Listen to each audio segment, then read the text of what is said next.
You are listening to Something Rather Than Nothing. Creator and host, Ken Vellante. Editor and producer, Peter Bauer.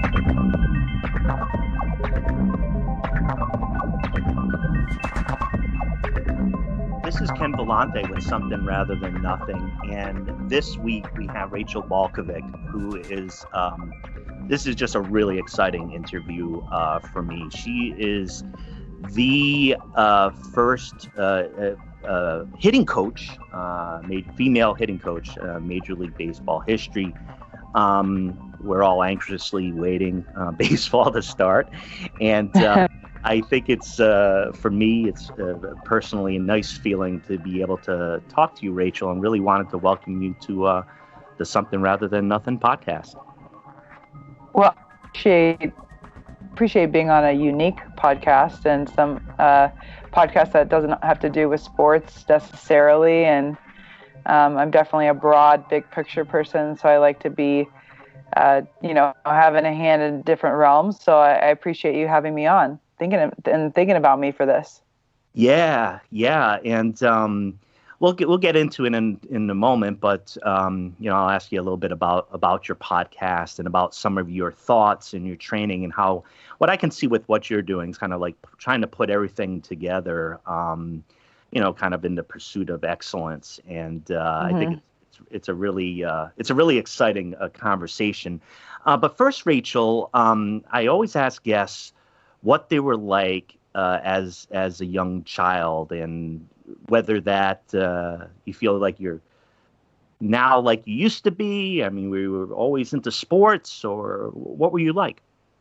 You are one of, I would say, like 2 or 3 people that have asked me this question directly, and I'm so glad, but I'm also so disappointed sometimes by the interviews I'm on, because people don't ask the question. It's as if my life started when I was hired by the St. Louis Cardinals, or even now when I was hired by the Yankees. People don't have any idea of my background. And frankly, my childhood, my upbringing was very much meat and potatoes, like almost literally. I grew up in the Midwest, very normal, I guess you could say. Just a mom and a dad, 2 sisters, Midwest, not rich, not poor, just really middle of the road, middle class. Pretty normal, but I wasn't normal. I was really just a different kid, and I knew it from a really, really young age, and I could feel this, like I would say, chip on my shoulder, or just a understanding that I was different than other young girls. Probably in a way, I mean, I'm straight, but probably in a way, I hear people talk about when they knew they were gay at a young age, and they say, well, I knew when I was 5. Like, I knew when I was 5 that I had a purpose. And as like a very concrete example of that would be in 4th grade. I guess that means I was 11 or 12. We did the, like, what do you want to be when you grow up assignment. And I said that I wanted to be the first female kicker in the NFL. All right. And and you just break that down, and it's like, God, I wish I could go back to my 11 or 12-year-old self and go, God, how did you get that idea? Like, how did that come to you? I want to know where this came from, because you break that down, and it's like, oh, I wanted to play in the NFL. Like, that's enough in itself. I want to be a professional football player. And if any young boy said that, you'd be like, well, that, it's a typical young boy thing to say, right? But first of all, I'm a girl saying it, but also I actually said, I want to be the first female kicker in the NFL. I don't even know how I knew that there weren't girls in the NFL. Like, how did this thought come to me? So I always just had this little thing about me that was like, girls are not separate, and we can do the same thing as guys. And this isn't some cheesy, oh, boys, anything you can do, I can do better. It's just like I never saw myself as different. And I think it always bothered me from a young age that other people thought I was going to be limited by my gender. So that was in me very young. And it kind of, I don't know why it didn't go away by any means. I was a softball player at the Division I level. I was very strong, always took to the weight room. That's kind of what led me into strength and conditioning. And my parents, I think, were probably, I don't know what planted the seed really, but my parents fostered that, right? They didn't tell me I couldn't be a kicker in the NFL. In fact, my dad bought me a tee and a football for my birthday at one point, and I would go out and kick fake field goals in my backyard. So he didn't tell me I couldn't be, even if behind closed doors they were like, yeah, that's cute, Rachel. Like, you're never going to do that. But okay. Like, they just let me think it. And I think that in itself is very important. And so I grew up in a household where my parents were not dreamers or entrepreneurs or whatever. They, like I said, middle class, worked pretty normal jobs and went to work every day and worked hard and were gritty people. But for us, I say us, my sisters and I, they never put limitations on us. So whatever we said we wanted to do, I think they supported it.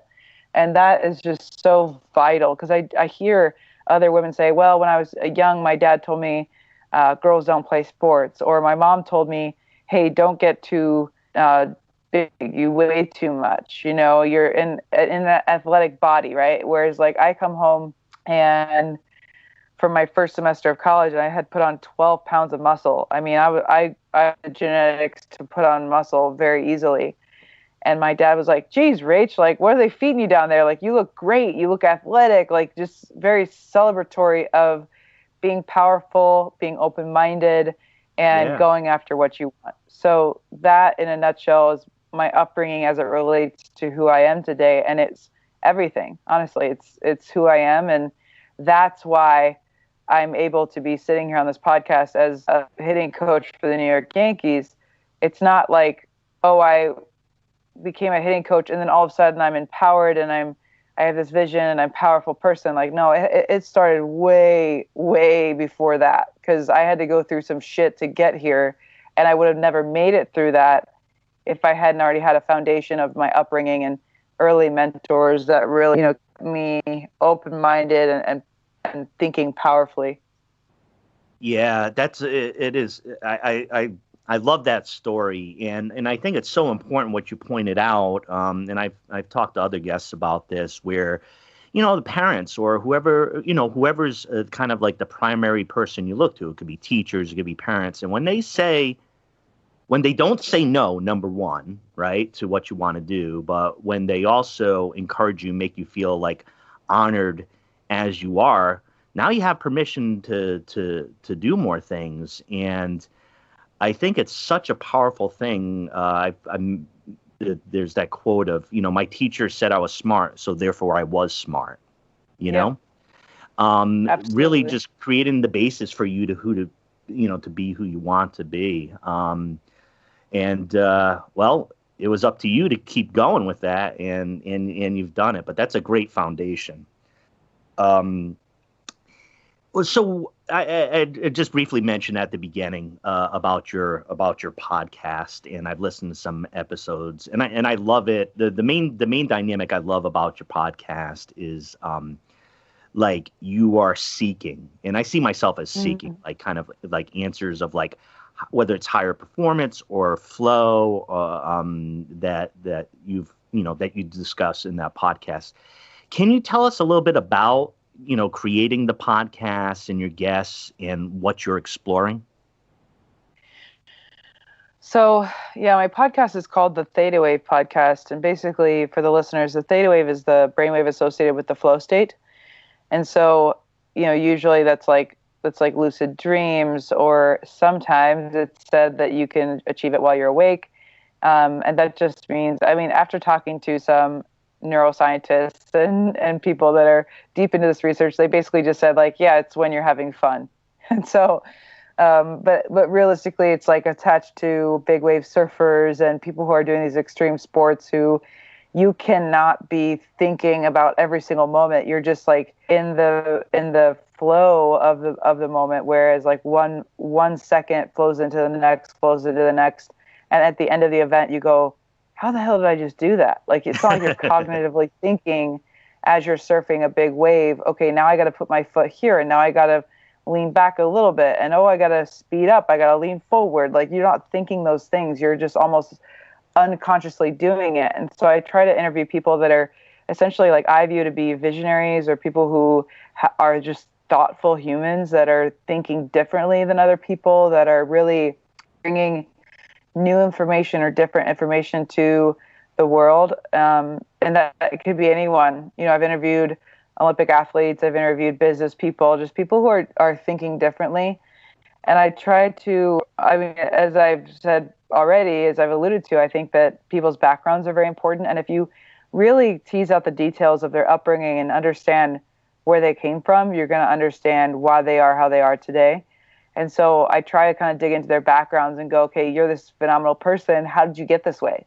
How did you even think that you could be a phenomenal person, that you could do something that no one's ever done before in business or in sport or whatever? How did you even get empowered like that? You know, that's what I want to know. So that's the idea behind the podcast. And it's really just my own curiosity fueling the people that are on there.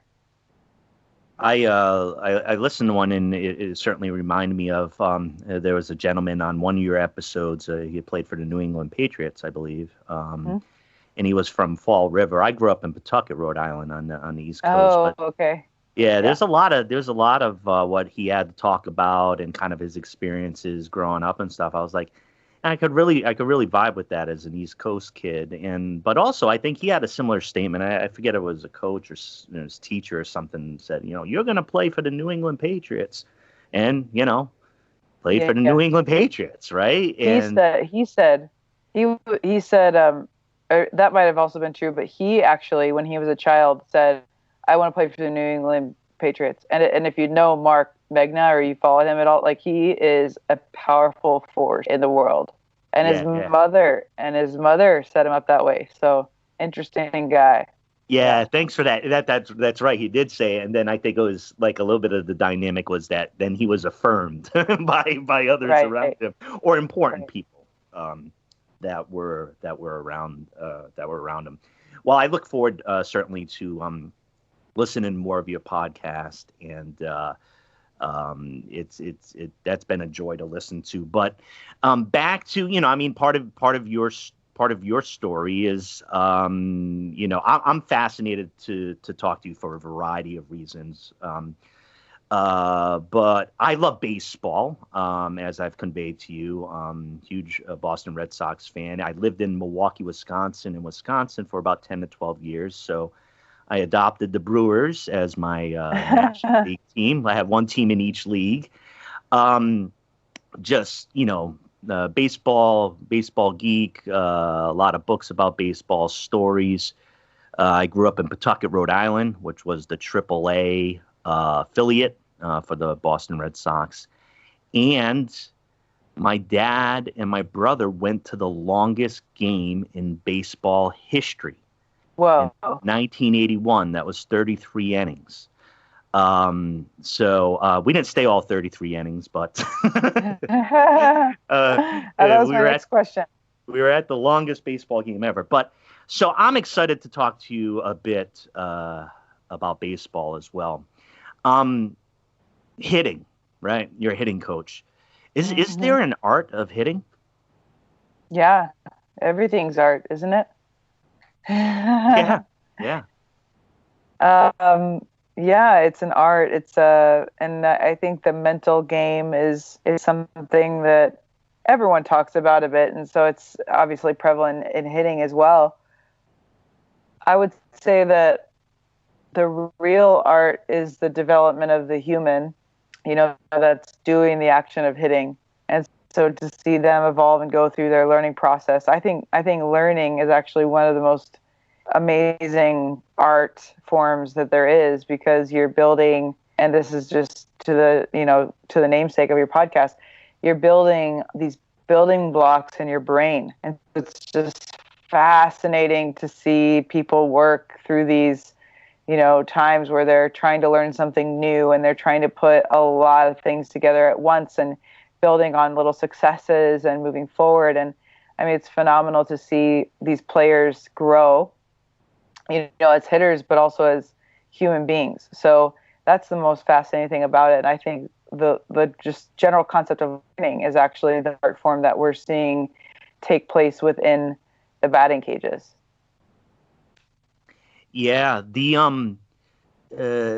I've read a lot about the art of hitting, and I want to talk, get on to the other side too, because I see them both as integrated, for you, kind of like the science, the technique, the data, the tangible evidence of how somebody's hitting and how they're Yeah. doing things right or wrong. But before we go into a little bit more of that science, I want to ask you the general question, as far as with the art of hitting, but what is art for you? I mean, just in general, you're a creative person. You help people with creative acts of performance. So what is art? I mean, I always say, like, so I do a lot of weightlifting, and that's my background is in strength and conditioning and training in the weight room. And sometimes I'll put something on Instagram and it's me lifting, and I just say body art. It's really just like, I think art is probably combining, I'm going to say combining raw materials, but I don't think of materials as cloth and paint and this and that. I think of materials could be cognitive processes, so you could combine two different cognitive processes and all of a sudden you have this brilliant idea, which is art.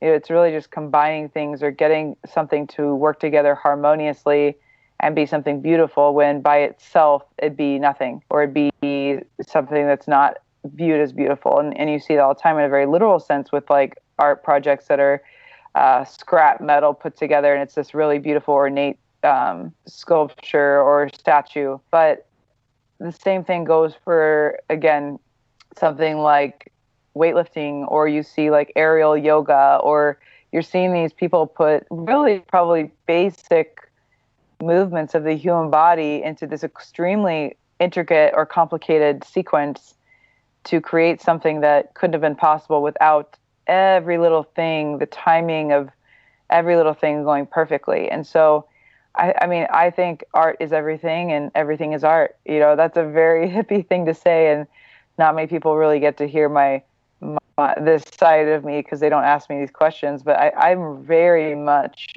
into the idea that art is everywhere. It's everything. Yeah, and that's part of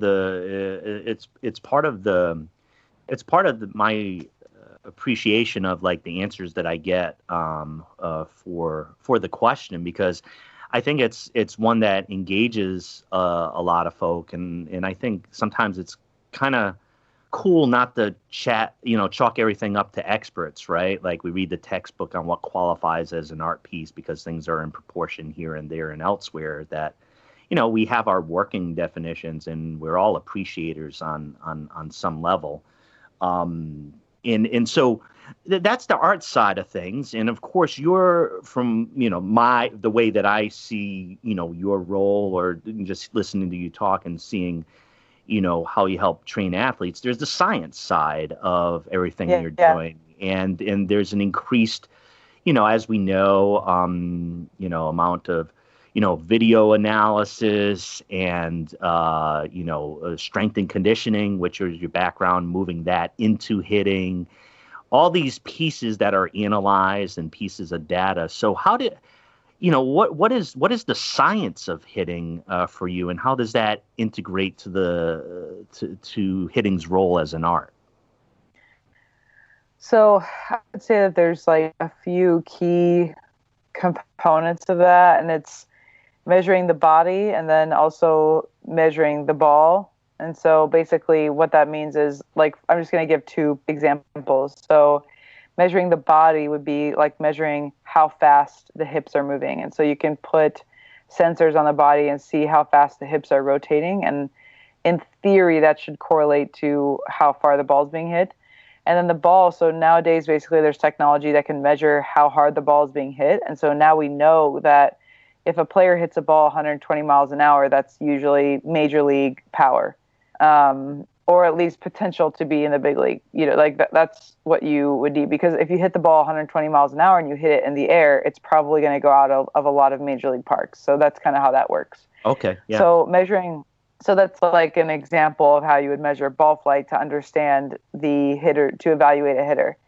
And then evaluating the actual body is like, I mean, you could measure a lot of things with that, but there's also like the bat sensor. And so there's a sensor that goes on the end of the bat, and you can measure how fast the bat is moving. And so basically these are all cues, or I like the word that you used, evidence. Like these are all cues or evidence or clues that are leading us towards evaluating a hitter and understanding where he's at today. And then a month from now, once we've done all this training or this, you could say, painting on a canvas, we look at these numbers and go, okay, do we like the way that these colors have all blended together to make this product? And so I think science just gives you a way to evaluate, where I think in the traditional sense, art, how do you evaluate an art project? Well, I don't really know. I don't have that answer. I'm sure somebody out there has that answer. I don't have that answer, but really it's subjective. Like there's a lot of subjectivity to like traditional, what people think traditionally is art, where, oh, I like that song, or I don't like that song, or, oh, I really love that painting and somebody else doesn't like that painting. And it could be a beautiful painting to somebody and absolute trash to somebody else. However, in sports, we have more objective ways we think. I said we think on purpose, of measuring how successful a hitter currently is and how successful they can be. And that's really helpful. And it shows the kind of intricacy of the whole process. Intricate enough sometimes that creators, but let's talk here, hitters, can fall into a slump. Right.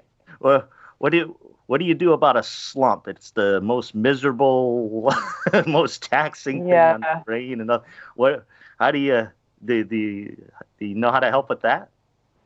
Well, I haven't yet, because I'm so early in my hitting career, right? I haven't had to deal with this, but I will say, like, as a player myself, I went through the yips, and if you are a baseball fan, you know what that is. For people who are listening who don't understand what that is, the yips is basically performance anxiety. And so basically, I mean, I threw a ball my entire life until I was 18, and then all of a sudden, basically you can have that skill fall out of your head. So I couldn't throw the ball back to the pitcher as a catcher and dealt with that. And so and unfortunately at the time, mental skills wasn't really the hot topic that it is these days. Of mental health, it wasn't. So my coaches just kind of were working with me on mechanics, and that was not the problem. Like, it just was not the issue. So it just continued to get worse, and my career actually ended up ending because of the yips. So all this to say, what would I do with a guy who's in a slump? And, I answered this question in my interview with the Yankees. And I said, well, I think the best thing to do is to pull that person out of baseball activities and take away some of the pressure. And they're like, what if this guy's a prospect? And I'm like, well, does this prospect need to get more at bats, or does he need to get more quality at bats? So does he need to have a mental process? And so for me, it always, because I had firsthand really intense experience with some mental processes that were not good for me, I just know a slump is much more than mechanics. I mean, it can be mechanics, but more likely than not, it's something that's going on mentally. And so using the resources that we have with mental skills, especially, like I said, these days, like mental skills, mental performance is a huge hot topic, and mental health in general is a hot topic, especially in sports. And so using the resources that we have, just being able to get somebody who's in a slump to have a consistent mental process before they go up to bat, to understand maybe, is there some anxiety attached to going up to bat, which no 20-year-old boy likes to talk about having anxiety because they all want to be tough. So being able to have those conversations and talk about the mental side of things just as if we're talking about physical mechanics, because it is the same thing. We're just making an adjustment to some kind of process, but people don't see it that way. And there's a little more shame attached to, oh, I have like some mental anxiety when I go up to the plate, then, oh, well, I'm dipping my shoulder and that's getting me off plane. And like, it's so much easier to talk about the mechanics and the body and the science than it is the mental side. But for me personally, it's like when someone goes into a slump, for sure, mental side is the first thing I would go to.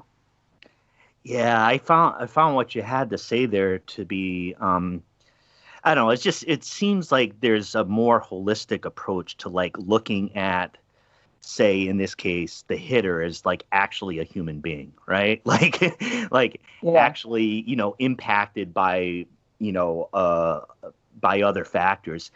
when I played baseball, I stopped playing baseball like when I was 12 or 13. And I always kind of wondered, like, when I stopped, I think it was something along the lines of maybe just being like anxious in front of people, not necessarily like not being able to play or anything like that, just kind of like not wanting to be in front of people, which is actually a pretty common reaction that people can have.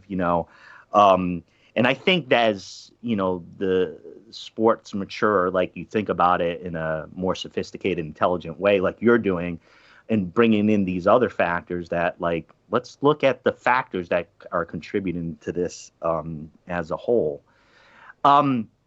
So baseball, so that's a lot of, there's a lot of mental stuff in baseball, right? And one of the questions I had for you is, talking about some of these things conceptually, in your role and in what you'll be doing, working for the Yankees and being a hitting coach. Mm-hmm. Why do you think, like, baseball attracts so many kind of like thinkers and intellectuals and people who are commenting upon the comments and on the comments? I'm come from Boston, and the Boston sports press is the worst thing in the entire universe. I mean, it's too much. It's too obsessive. So it's crazy, but I think it's kind of like an outcropping of like constantly analyzing, constantly thinking about this sport. Why do you think why do you think everybody thinks so much around baseball or about baseball? I think, you know what, it's just such an intricate game, and it's a thinking game. And I don't want to take anything away from like football per se, but you can be big and you have a better chance of being good at football just because of like the physicality of it. Whereas baseball, like, you have to have strategy and you also have to have finesse. And so I think to really appreciate baseball and be a baseball fan, you have to know the ins and the outs, right? You have to appreciate the pitcher and the sequence that he used to get the hitter out, or you have to appreciate the hitter and the fact that he just took a ball on the inside corner that was a strike, but he took it on purpose because he knows the situation of the game. Like, you have to, Sure.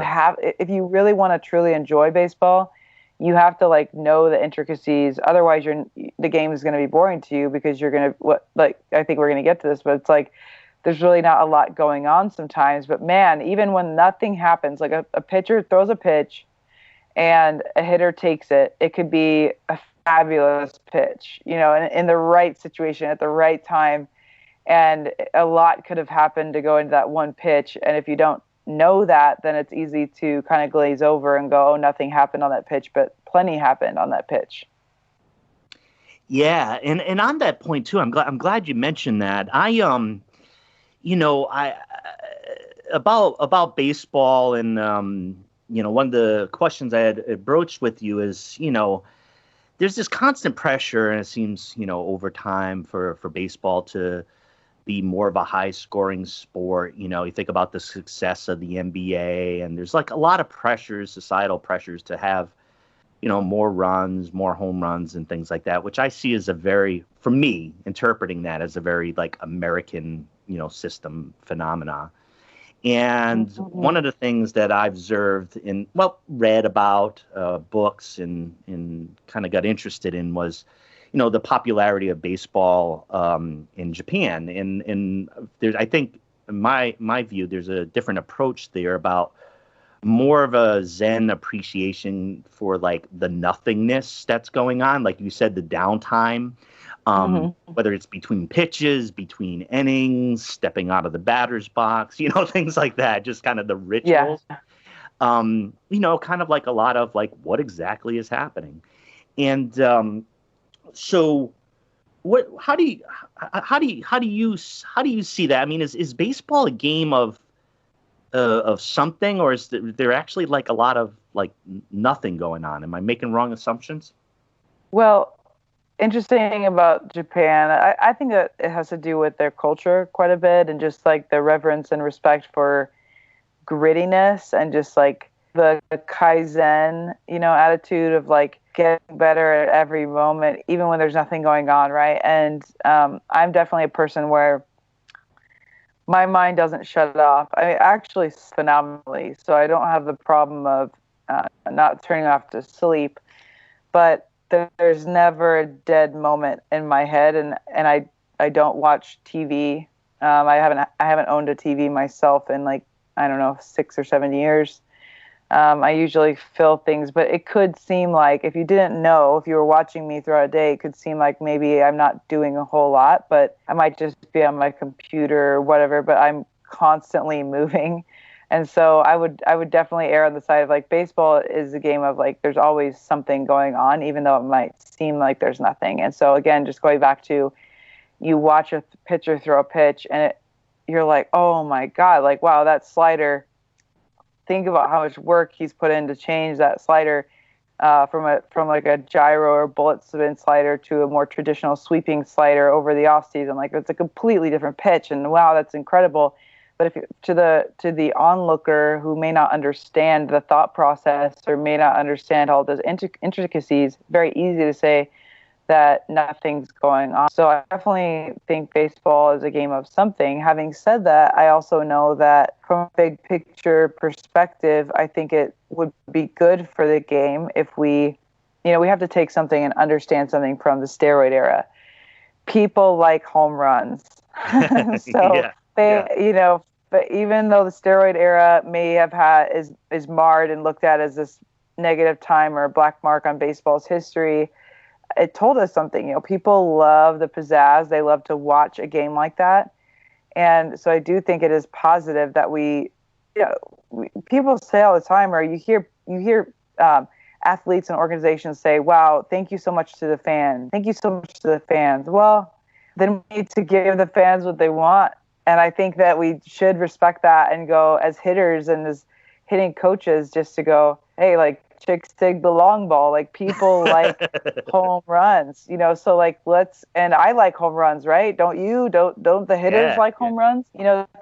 That's phenomenal. So I think we should move towards trying to have the long ball be a part of our game. Even, the ball hits the warning track and the crowd gets a little bit loud, and is it going over? Is it not? It kind of gives them something like that cherry on top to really look forward to every game. And I think that's important, but also it's just as important to understand those intricacies behind the game, so that when there isn't that pizzazz, you can still really and truly appreciate the art form. Goes back to that, the art form of throwing a ball and spinning it a certain way and using physics to your advantage to create this like impossible pitch to hit, and then you appreciate the hitter even more if you understand how difficult that is. So I think it's a game of something. You just have to know what's going on. Yeah, it made me think about a lot of the components, of the game, and yeah, people love home. I mean, it's home runs hit. You see the ball going deep. Everybody stops. Everybody's a fan. Stops. Everybody looks. Everybody tracks it down. It's exciting. Right. I remember the home run, the Sammy Sosa, Mark McGwire home run chase, and I forget exactly when that was happening. It was like in the mid '90s or something like that. I remember being at County Stadium. I got tickets. The Cardinals were in town against the Brewers, and McGwire came to town. It was McGwire coming to town, and he had something like 65, 66 home runs, and it was the old County Stadium in Milwaukee, and I'd never seen any phenomena like it. I mean, thousands of flash bulbs flashing at the time, when he's swinging, and it was a craze. Yeah. It was an absolute craze as a phenomena. So, absolutely. Yeah, the home run, right? So, one of the things that I wanted to ask you is, what does it mean for you to be identified as the first female hitting coach in Major League Baseball history? It's so many emotions, I guess, but it's an honor. It's a responsibility. But I'm proud that I get to have that responsibility. And I know that it goes all the way back to, like I said, my upbringing and just who I was from the get-go. That I know that I can handle this. It makes me proud to think, like, both of my grandmothers have passed away, but what would they say? Both of my grandmothers grew up in a time where women couldn't vote, and Right. and they like forget playing sports. Like that wasn't even I'm not even sure they would like that I played sports at the high level that I did. They knew they were alive, I guess, until I was probably 16 and then 20. And so they saw me playing competitive sports and even took me to a couple of games and stuff, both of them. But just, gosh, I mean, both of my grandmothers barely graduated from high school, and didn't go to college. And here I am, I have 3 degrees and I'm a hitting coach for the Yankees. Like, God, what would they say? I wish they knew, and then you think about my mom, who she grew up in a smaller farming town outside of Omaha, Nebraska. And she said, like, growing up, there was only one sport for girls, and that was track. She ran track, but there was no other opportunities for sports for her in Nebraska. That's one generation. So I think of myself not as like a pioneer, but more of like a result of many pioneers before me. And that goes all the way to RBG, Ruth Bader Ginsburg, fighting for equality, in the workplace in the 70s, I believe that was. And it's like you think about women who are doing things at a very global level, a large macro level, but then also like other women who, Justine Siegel, she was in instructional league for the A's for a month as kind of a guest coach. Like she was the first woman coach ever in Major League Baseball. Wasn't a full-time situation. It wasn't, full season. But she was there, and that little, it's like this chipping away, and then the floodgates open, right? Like, so I'm a full-time hitting coach. There are also 2 other women who are in fourth coach positions it's basically, for the listeners, fourth coach is kind of an assistant coach on the staff. And then Alyssa Necken is at the major league level for the Giants as a supporting coach as well. So I might be the first full-time hitting coach, right? But it's like, gosh, there's 4 women who are in uniform this year. So I don't see myself necessarily as a pioneer. I see myself as a result of a lot of other things that have happened in society to give me this opportunity, and so there's definitely I feel responsible not only to make it better for the women that are coming after me, but also to do it right for the women that came before me and got me this opportunity.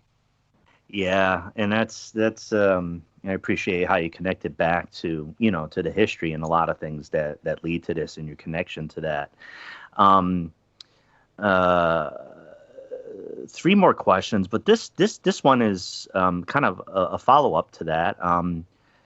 What's it like for you right now? Just waiting to I mean, you have this. The way you've talked about it, obviously, a historically, important moment for you in the sport. And I am personally, baseball for me is like a rhythm in my DNA. It's missed amongst many other things. Amongst many other things that are missed, it's missed very deeply. What's it been like for you with with the pandemic and everybody waiting and looking up and saying, when are things going to be, when I'm going to see the things that we, would expect to see? What's it been like for you, just kind of waiting? I'd say, I'm fine. I've been getting asked this question. It'd be insanely selfish of me to say, well, I've worked so hard and now my first spring training as a hitting coach kind of where I put on hold. I was there for 5 weeks training with guys, and then we were all sent home. But you know what? I'm fine, and baseball is going to resume at some point, and there are so many people who have much bigger issues than are we going to play a game or not, or do I get to coach or not, and baseball, I'm more worried about the stadium workers that are attached to the baseball season than I am about the actual players playing. So I think we just need to take a step back, and this is bigger than sports. It's bigger than all of us. And so I'm fine. I always do very well with alone time and space away from baseball, because I think in a few ways it's like my identity is not wrapped into baseball. It's not. I've never been a fan of baseball per se. I'm working in a sport because I'm fascinated by human development, and that could be in any company, but it so happens for me and my life experiences that led me to baseball. And so my identity is not wrapped into, well, if I don't have baseball, I don't know who I am. That's not how I operate. And so thankfully, they sent us home, and I was like, okay. And then I recorded podcasts, and I'm on podcasts, and I'm writing, and I'm reading, and I'm, watching video. It's this amazing opportunity for me as a new coach with the Yankees to be able to study the hitters that I'm working with and what they've done up to this point. And so I'm watching hours and hours and hours and hours of video of these players, whereas in spring training, you don't get that time. And so you see what's in front of you, but you don't understand like the history of their swing and how they've done at each level to get to that point. So I've had a lot more time to study the hitters that I wouldn't have had. And so for me, I'm fine. I feel like this is a blessing. I feel like in some ways it's what the world needed.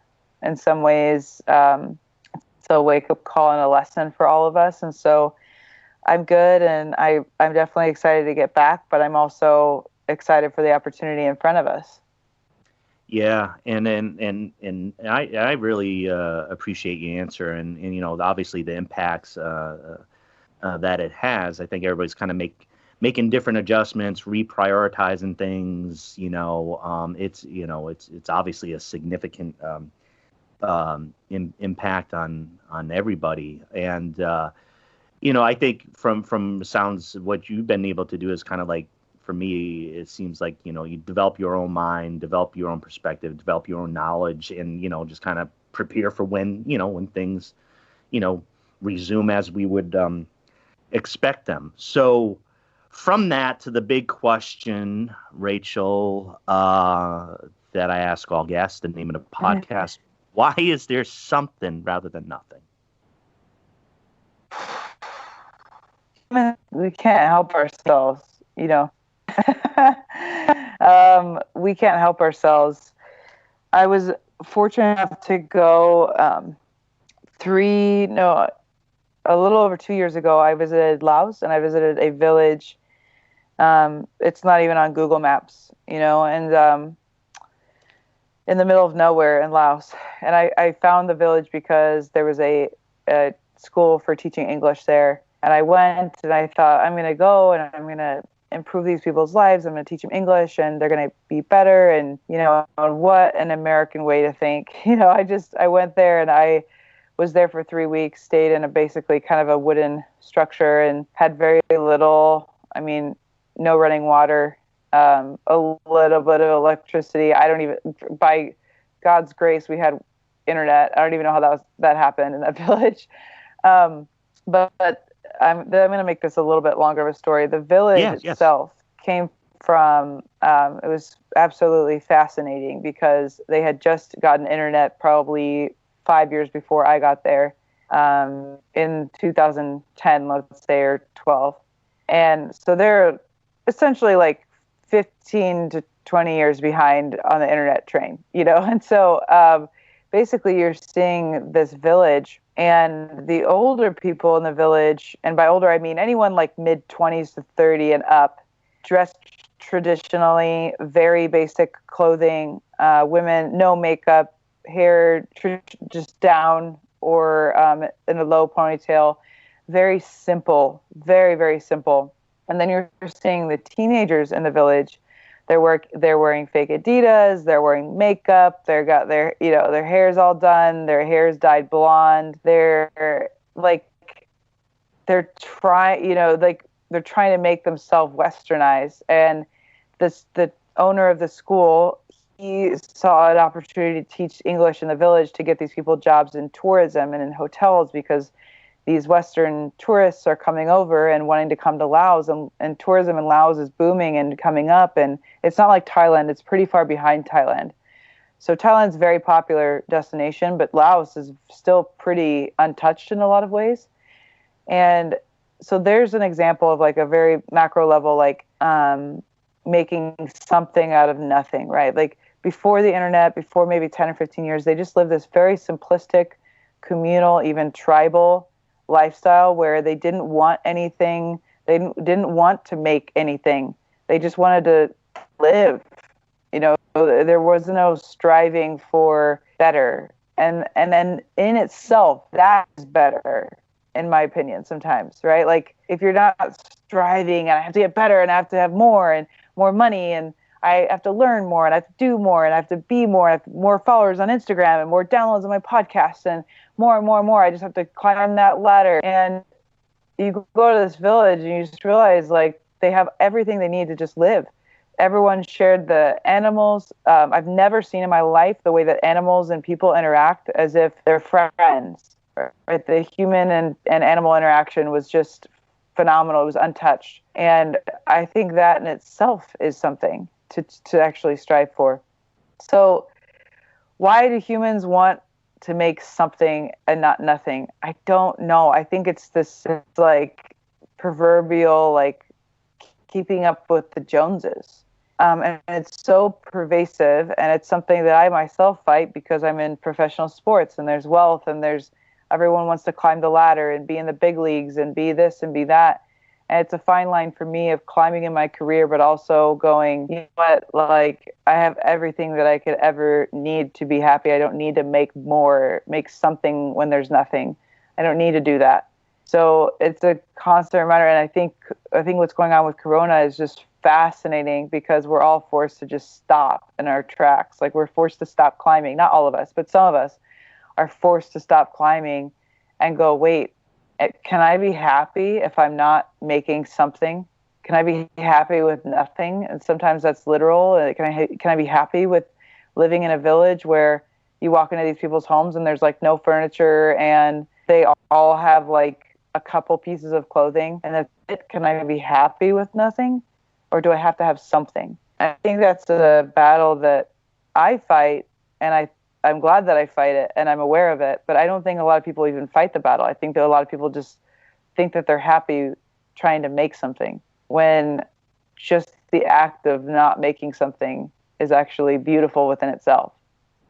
Yeah, and I think, you know, in the background, as far as from what I've heard, you know, that you find yourself, you know, striving for answers and you know, exploring areas, but it's also important, you know, to look at what is that you're seeking, like what is the, you know, what is the goal. And I think some of your comments point to it as like, you know, all those somethings, like I have lots of somethings, you know, therefore I'm more of something. And there's that kind of dynamic that I think our culture gets kind of, you know, tied up with, there's some level of dissatisfaction with that that I found over time. Absolutely. Yeah, there definitely is. So, Rachel, this is the part at the end here. I wanted you to share, you know, I know you work on a bunch of different things. I know you have a mentorship, you know, program. I've worked as a mentor for, you know, philosophy students at Marquette University. And even as far as with my union work, I kind of bargain mentorship programs for various, you know, job classifications and such. So I know that's something else you do, but this time is yours. If whatever you'd like to share with the audience as far as how to connect with you, the things that you do, your podcast, and yeah. So tell us what you'd like the listeners to know about you and what you do. Sure. You know, first and foremost, if you can spell Balkovec, you can find me anywhere. So luckily I have a unique name. It's Slovenian. And if you know, it's Rachel.Balkovec on Instagram and something Rachel Balkovec on Twitter and RachelBalkovec.com. So you'll find me. But I would say first and foremost, just with what's going on, I'd like to say that I've started a fund, and basically I've pledged $5 of my own money for every day that Major League Baseball is off.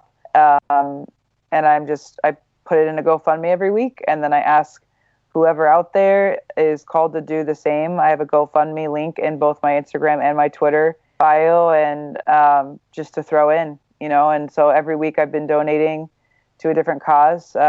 Last week, for example, was Blessings in a Backpack. So this company basically is providing meals to kids who are at home, and sometime on the weekends they don't have food, right? Or if they're not at school and they're not getting provided meals, and I know a lot of schools are still providing the meals to pick up, but their parents can't get them there to pick up, and so there's a lot of kids that are in a huge need right now. So just getting food to them and donating to medical supplies. But yeah, I'm donating weekly, and I just let the GoFundMe fill up, and then I ship it off to whoever needs it. So that's going on right now. I would love to talk about FEM, which is, I'm so excited about it. And it was going off in November and probably is not going to happen in November, but it's coming down the line. So I'd love to speak on it. But basically, my heart is really with mentoring people in general. And in my job, that's mentoring the players that I come across. But mentoring young women is something that is very close to my heart, and just women in general, not even young women, but people who are wanting to have a career. And so with my friend Jen Wiederstrom, who's also in the space, in the sports space, we formed FEM, so it's Female Executive Mentorships. And basically the idea is, like, Jen and I both went through our careers in sports with very few, if any, women mentors. We had all male mentors, and myself and her had phenomenal male mentors that really fostered us and supported us. But we both just think that there are some times when it'd be nice if you could have a woman to call on and go, hey, is this normal? Have you experienced this? What do you think about this? Is this okay? Do I need to say something? You know, all of those questions, good and bad, just someone to celebrate with, but also someone to bounce ideas off of. So we're creating an event. It's called FEM, and basically it's going to be application only, 30 women that we're going to select. They're going to come for a weekend. We're going to have 6 speakers, or what we're calling 6 mentors, really, that are there and accessible all weekend long. And it's going to be a very small and intimate event where women who are probably a bit into their career and wanting to take the next step, or just a woman who's in a male-dominated industry, or at a C-level position, where if you are at a C-level position, even if you're not in a male-dominated industry, you're in a male-dominated room, I can guarantee that. So just for women who are in their careers and wanting guidance, basically, in any way. So that is scheduled for middle of November, is likely going to be in January in Montana. And it's kind of an outdoors, indoors retreat where we're kind of getting our hands dirty a little bit, maybe doing some hiking, those kinds of things, but also getting a lot of, like, practical workshop takeaways for mentorship in your career. So that was a long way of saying it's basically an awesome, rad support group for career-minded women.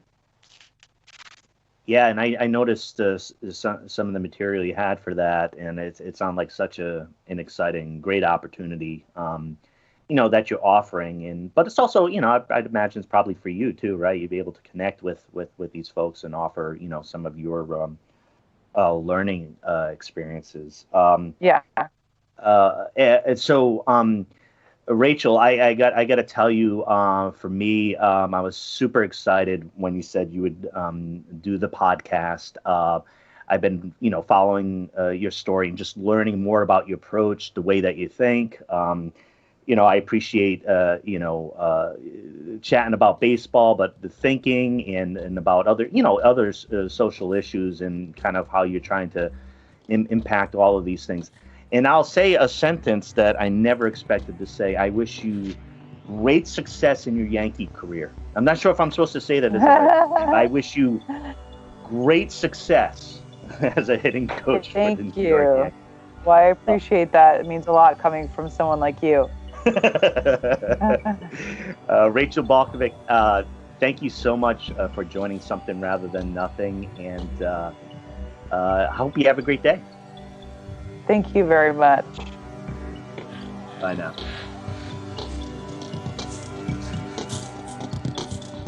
You are listening to Something Rather Than Nothing.